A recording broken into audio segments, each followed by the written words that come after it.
Live yet? There we go. We are live. Okay, so earlier today, about an hour or two ago, I did another live stream. This is February 17th, 2019, on the Volcano 2 stove. On that one, I used propane. I've had this Volcano 2 stove for about 10 years now, 8 to 10 years. Never touched it until now. So I have to tell you, using the propane, I found the propane to be tedious, cumbersome, annoying, and highly inefficient. However, I did want to try it with charcoal, and I was going to do it next weekend. But I got impatient. I thought, you know what, I got everything. It's a beautiful day. I've got everything I need. I might as well try it now. Just using what I've got here. And pardon my less than ideal situation. I am just cooking for me, not for a crowd. So as far as the sanitation goes. So this is it. I have moved the setup here. I've got charcoal burning underneath. I've got my 12-inch Dutch oven tucked right inside. And I'll show you that I've got charcoals burning underneath, and it is still cool to the touch under there. It is still, I can put my hand all the way under, and it's still burning. So I'm going to lift this up and show you. Here are my, that's all I've got going right there. So it's about 13 coals, and they're hot. Those are really hot. So you could grill with that too. I said I could get this thing out and grill with it. And what I'm making is a recipe of beef stroganoff from Living on a Dime. So if you go to Living on a Dime's website and look up their beef stroganoff recipe, I substituted ground beef for this. So a half pound of ground beef, and I just dumped the entire package of egg noodles in there. And on a curious side note too, I'm using powdered sour cream, so sour cream powder. I'm going to put the lid back on. Pardon the lid and just how gross it is. All this has been sitting up for so long that I got out probably this cast iron 2 years ago, did something with it. But again, this is my first time trying the Volcano stove. And I got to tell you, I do believe that charcoal is its true métier. if I can use a presumptuous word there. But charcoal seems to be, and I think that's actually what the designers had it in mind for. It's for the Dutch oven community. And they're not going to be lugging propane out there. In fact, in Dutch oven competitions, you use charcoal. You're not going to be using propane, and I believe propane may have just been added just to give it a little bit more versatility. But I found that you have to have, well, for one thing, you have to buy a separate propane kit for starters. So buy a separate propane kit. That kit only allows you to use a big 15, 20-pound tank.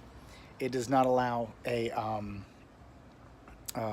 the smaller 1-pound tanks unless you buy yet another adapter. So that requires another adapter. So this requires very little amount of charcoal. You know, like I said, I use maybe 14 briquettes. So if you're looking at 2 meals a day, 1 meal a day, well, 1 big meal a day, that's 14 briquettes a day. It says 6. I tried, I think, or some, it says, I think I tried some, or read somewhere, I think years ago, that it said 6 briquettes, but that has to be 6 live, hot, active briquettes. Maybe I'll try shrinking it down to a smaller number, but the 14 seemed to work a little bit better, and I got a consistent rate of heat. That I took a 1 pound, mostly frozen, I had taken out maybe an hour beforehand, but I had 1 pound of ground beef, 1 pound exactly, and I put it onto there, and it cooked it down into a cooked state. In fact, let's go get my thermometer too, and we can test the temperature. So ideally I want to get this up to 165. So, oh no, Out of Goshen's on live. So if you're watching this, go to Out of Goshen. Just watch me later. So where is my thermometer? If I need to get going so I can watch them. So they said they were going on live this afternoon. I was hoping I could time it, but just quickly, I don't know if I can do this with one hand, but okay, I'll have to turn this on. Here is my thermometer on. I'll take the lid off. And my food seems to be stewing okay. It's simmering at a nice temperature. but it is, I can put my thermometer in there and see what temperature I've got in there now.